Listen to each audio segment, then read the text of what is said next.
My name is Emma, and up until a few nights ago, I believed my family loved me. It started with a simple notification. My aunt had sent me a video. I was in the middle of making dinner when my phone buzzed. I wiped my hands on a towel, grabbed my phone, and absent-mindedly tapped the message. At first, I thought she sent me something random, a family video, maybe an old clip she found funny. But then, I heard my mother's voice. Emma should be grateful. She'd be nothing without us. My stomach dropped.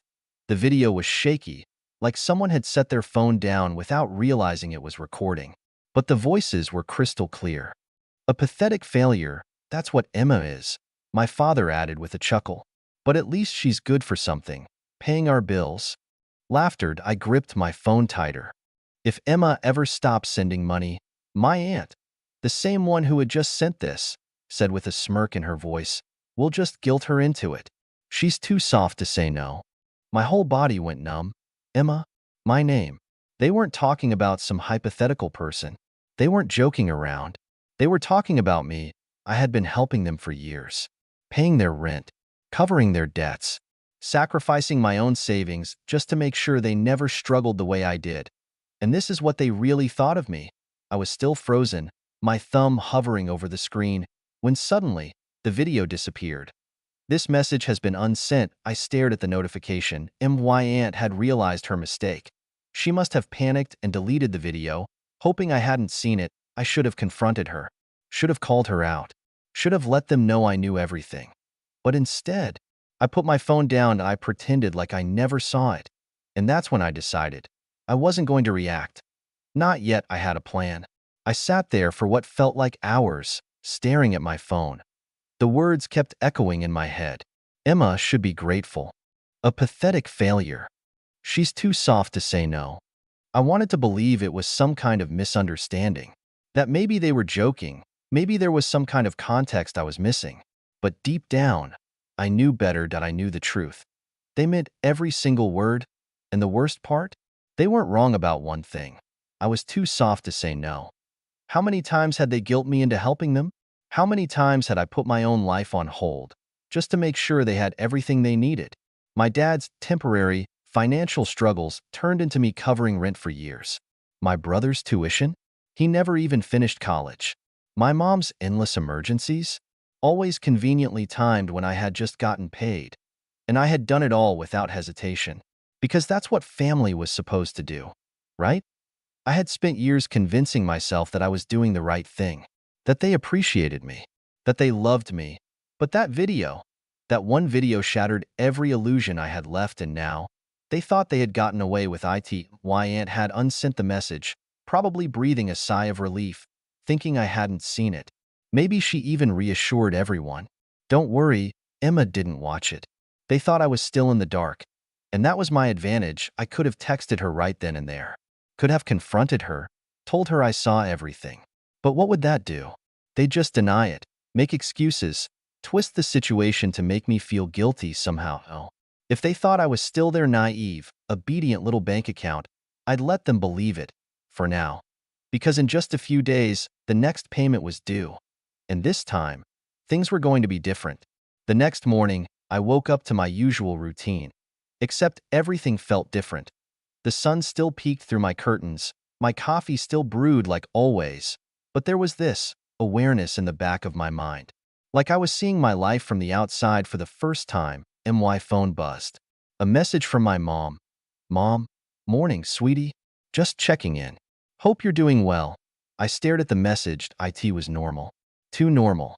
She never texted me just to check in. There was always a reason, always a request hidden somewhere. And sure enough, a few minutes later, Mom. Oh, by the way, rent is due soon. Can you send it by Friday? There it was. The same cycle, the same pattern. But this time, I wasn't going to play along. I typed out a response, my fingers hovering over the keyboard. My usual reply would be something like, of course, or no problem. Maybe I'd even apologize for taking too long, just to make sure they never felt inconvenienced. Not this time. That I erased everything and simply replied, me. I can't this month. I stared at the message for a few seconds before pressing send. I set my phone down and waited. 1 minute, 2 minutes. Buzz. Mom, what do you mean you can't? I could see the frustration through the screen. I had never said no before. I didn't respond right away. Instead, I took a sip of my coffee, letting her stew in her confusion. A few more messages came in. Mom texted, "Emma, this is serious. We're counting on you. You know we don't have another option right now." Another buzz? This time, my aunt. "Hey, sweetie, your mom is freaking out. Is everything okay?" I almost laughed. "Is everything okay?" Sure. Everything was great. I had spent years paying for their lives, and the one time I even hinted at stopping, they panicked. Not once did they ask if I was okay, if I needed help. It was never about me. It never had been. I took a deep breath and replied, "Me, I have some unexpected expenses this month. I can't send anything. Sorry." That was it. No explanation, no apology, and then I waited.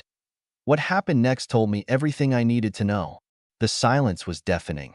For the first time in years, I had said no, and they didn't know how to handle it. I stared at my phone, watching the three little dots appear and disappear over and over. My mother was typing, stopping, typing again. I imagined her sitting there, seething, trying to figure out the perfect way to manipulate me into changing my mind. Then, finally, her response came through. Mom texted, "Emma, what do you mean unexpected expenses? What could possibly be more important than your family?" There it was. The guilt trip. The same tactic they'd always used that I didn't reply. I just let the message sit there. Less than a minute later, "Mom, you know your brother has no way to cover rent. If he gets kicked out, that's on you, dada." The brother card. Classic. Then another message, "Mom, we raised you, Emma. We took care of you when you had nothing. Is this how you repay us?" I clenched my jaw, my fingers tightening around my phone. When I had nothing, they never took care of me. I put myself through school. I worked 3 jobs to escape that house. And the moment I had money, they latched onto me like leeches, draining me dry. I had nothing because they took everything. My phone buzzed again. Aunt texted, "Emma, sweetheart, don't do this. We're family. Your mom is just upset. You know how she gets. Just send the rent and everything will be fine." Everything will be fine.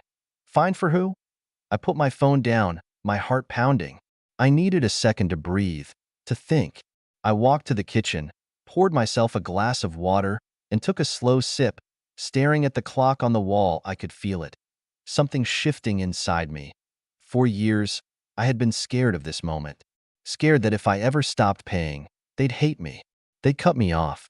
They'd turn their backs on me. But now, I knew the truth. They never loved me. They loved what I could give them. And the moment that stopped, they would show me exactly who they were. I walked back to my phone, picking it up with steady hands. This time, the message was from my father. Dad texted, "Emma, I don't know what's gotten into you, but this is unacceptable. You're being selfish. This family needs you, and you're acting like some entitled brat. Grow up and do the right thing."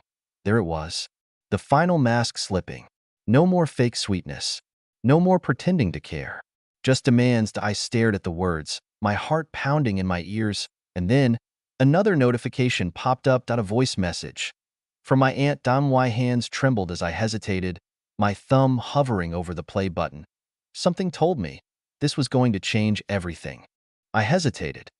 For a long moment, I just stared at the little play button on the screen. A voice message. From my aunt.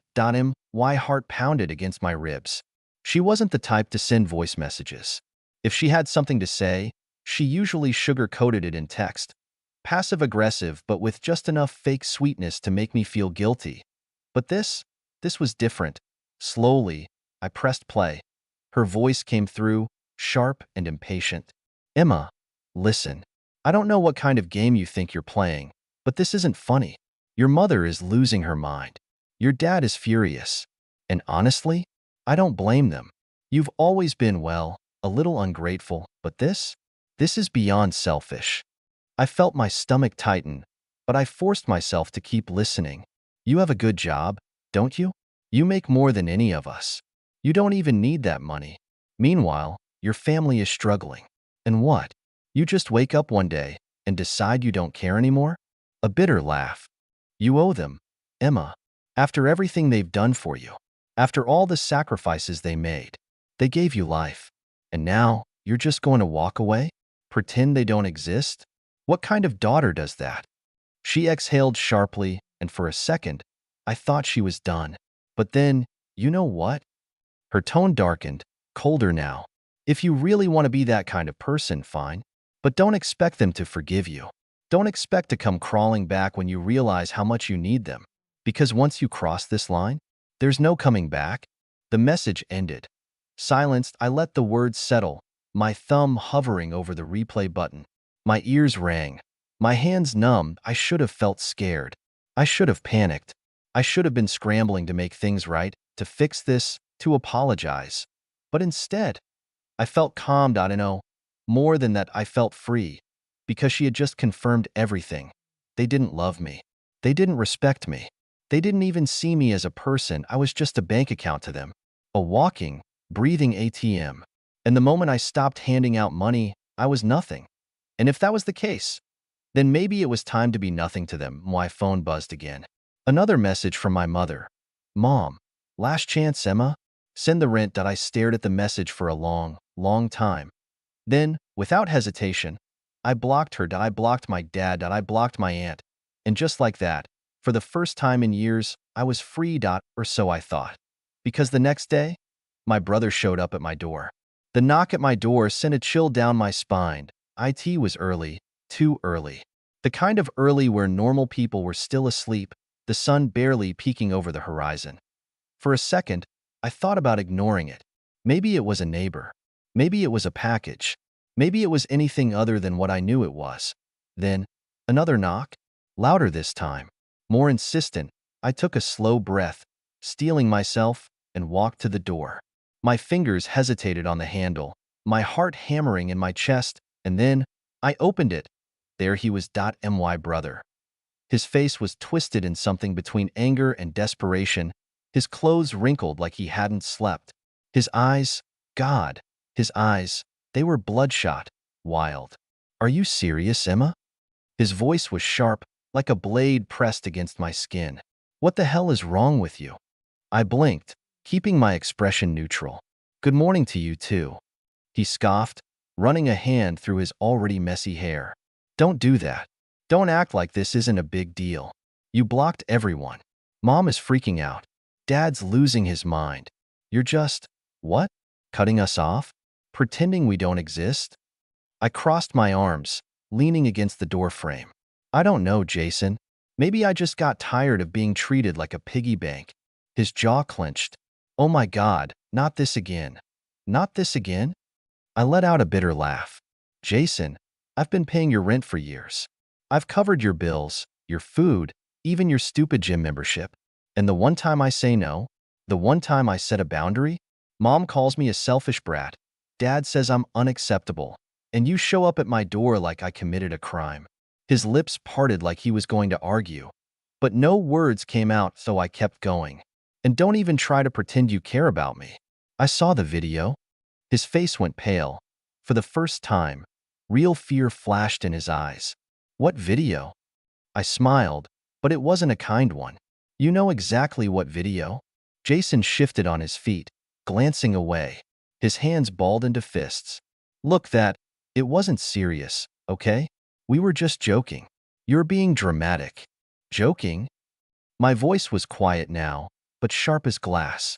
You all sat around laughing, calling me a pathetic failure, saying I should be grateful for the chance to pay your bills. Do you know what that feels like, Jason? To hear your own family talk about you like that? He exhaled harshly, rubbing his face. Emma, come on. No. I cut him off. You come on. You want money? Get a job. You want someone to take care of you? Find someone else. Because I'm done. Silenced, he just stood there, staring at me. And for a second, I saw something flicker across his face. Something raw. But it was gone just as quickly. You don't mean that, he muttered. I held his gaze. Yes, I do. Another silence. Then, his expression hardened.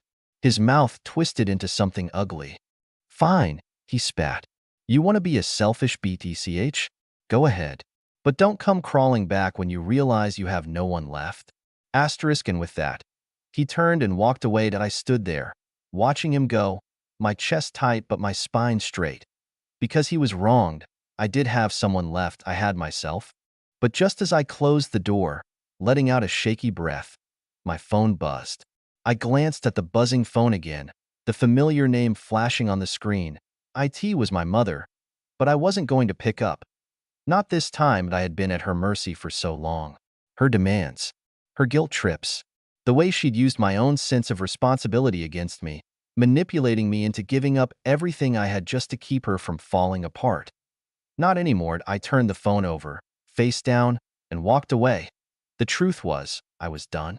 Done with being the constant source of money, the safety net that kept my family afloat when they couldn't be bothered to make their own way in the world. Done with the lies and the manipulation. They'd never once asked how I was doing. Never once thought about the toll it took on me to be the one always picking up the slack. I had carried their weight for years. My mother's, my father's, my brother's. All of them acting like I owed them something. Like my life was just one long, endless repayment for everything they had sacrificed for me. But no one had ever asked what I needed, and no one had ever cared about me, and now I was taking control.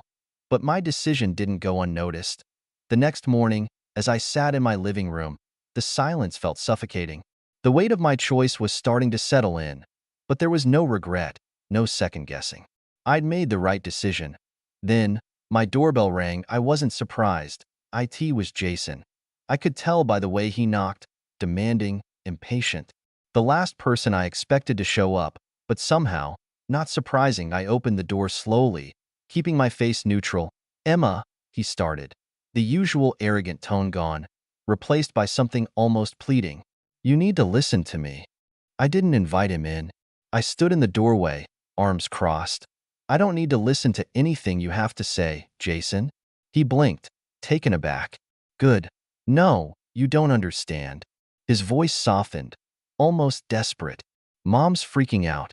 Dad's calling me, asking what's going on. They don't know how to fix this. You've cut us all off. You can't just leave us hanging like this." I scoffed, leaning against the doorframe. "Oh, I'm sorry. Did you think I was just going to keep enabling you?